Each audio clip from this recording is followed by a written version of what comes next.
Şimdi özel okullarındaki bu dengesiz bir fiyat artışının olması sadece özel okulun fiyatını değil, yemek ücreti adı altında, servis ücreti adı altında, ayrıyeten kitap ücreti adı altında ve son zamanlarda kıyafet ücreti adı altında fahiş fiyatlara gelmiş noktada.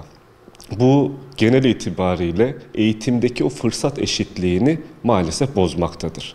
Eğitimdeki fırsat eşitliği bozulduğu zaman da rahatsız olan, stres yapan bir topluluk da oluşmakta. Bunların en önemli etkenlerden bir tanesi öğrenci ve veli üzerindeki etkisidir. Evladını özel bir okula göndermek isteyen, düşük ve orta ekonomik düzeye sahip bir veli gönderme ihtimali ortadan kalkıyor. Düşük ve orta seviyedeki velilerin gönderme ihtimalinin ortadan kalkması velide ekonomik bir strese de sebebiyet veriyor. Bunun en önemli etkenlerden bir tanesi biz mesela İstanbul'da büyük şehirde yaşıyoruz. Büyük şehirde yaşayan insanların bir özel okula gönderme ihtimali gün geçtikçe daha da çok düşmekte maalesef. Bunun etkenli olarak da illa çocuğunu özel okula göndermek isteyen bu statüdeki insanların borçlanarak ya da farklı yerlerden para bulmaya çalışarak çocuklarını göndermek istiyorlar. Bu gönderdiği zaman da ekonomik bir strese sebebiyet veriyor veliler üzerinde. Aslında tercih noktasında son zamanlarda bayağı bir azaldı.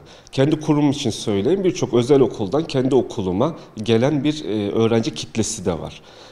Bu öğrenci kitleleri geldiği zaman devlet okulundaki o sorun ve sıkıntılarından değil ziyade özel okullarda yaşadığı problemlerden dolayı geliyorlar. Bir özel okulda lisedeki bir öğrenci için ya da LGS'ye çalışan bir öğrenci için söyleyeyim ben bunu. Özel okullardaki öğretmenlere verilen miktarın veliden alınan miktarla orantılı olmaması sebebiyle genel itibariyle öğretmen değişikliği çok meydana geliyor. Ve LGS'ye ya da YKS'ye hazırlanan bir öğrenci kitlesi içinde bu değişiklik sınavı kazanma, sınavda başarı elde etme noktasında problem teşkil ediyor. O yüzden bu tarz insanlar burslu bile olsa, özel okulda burslu bile gidiyor olsa genellikle devlet okuluna karşı bir akış meydana getiriyor.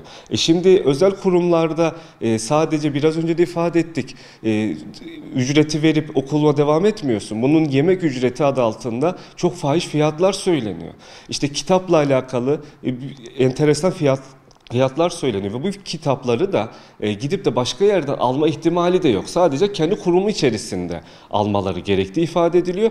Tabi insanlar da ister istemez bu tarz zorlamalara karşı da insanın fıtratı gereğidir. Bir soğuk ve uzaklaşma anlamına taşıyor ve devlet okullarında kaçma eğilimi gösteriyorlar. Aslında özel okulu seçenlerin biraz önce ifade ettiğim gibi genel itibariyle anaokulu nezdindeki öğrenciler, veliler. Diğer öğrenci kitleleri, özel okula gönderen öğrenci kitleleri de birazcık da kültürel, sosyal baskı itibariyle gönderiyorlar.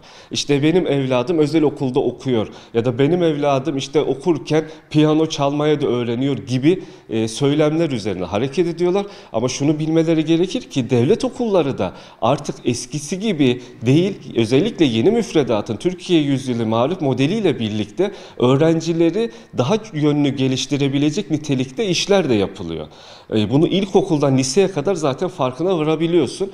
Bu farklılıklarla beraber de devlet okullarında aslında büyük bir akış var.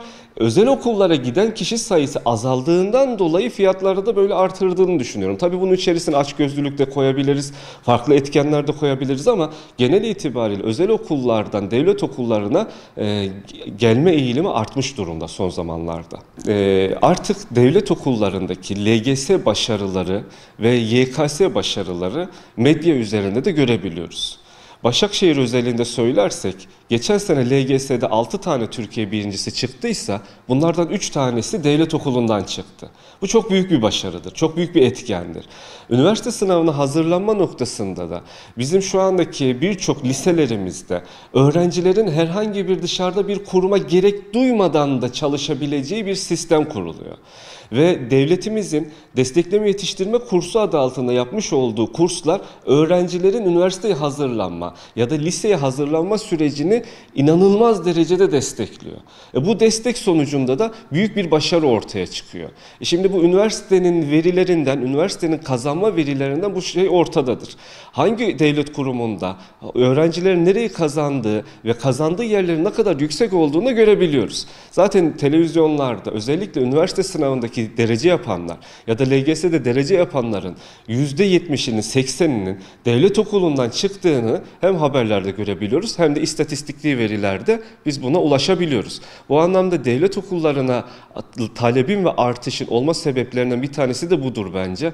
Daimi bir öğretmenle üniversite sınavına ya da liselere geçiş sınavına çalışan bir öğrenci daha çok başarı elde edebiliyor. Ve bu başarı da hem aileyi mutlu ediyor, hem öğrenciyi mutlu ediyor, hem de devlet okullarını mutlu ediyor. Özel okullardaki bu fiyat politikasındaki aşırı zamlanmanın öğretmene, özel okul öğretmenine yansımayışı, özel okuldaki bir öğretmenin maddi imkansızlıklar olması, özel okulda giden bir öğretmenin maaşını vaktinde alamayışı ister istemez iş hayatındaki performansını da etkilemektedir. Bu performansını etkilendiği zaman dolaylı olarak öğrenci etkilenmekte ve veli etkilenmektedir. Yani burada parayı verdim, oldu bitti, işi olmuyor. Yani aslında buradaki o domine etkisini yapabilecek nitelikteki özel okullar tabii ki belli bir başarıya sahip olabiliyor. Ama etrafımızda görmüş olduğumuz birçok kurumda maalesef öğretmenlerimizin hak ettiği ücreti, hatta asgari ücretin bile altında verdiklerine biz şahit oluyoruz. Bu anlamda özel okuldaki öğretmenler kendilerini mutsuz hissediyorlar. Bu mutsuzluk da başarıya da yansıyor.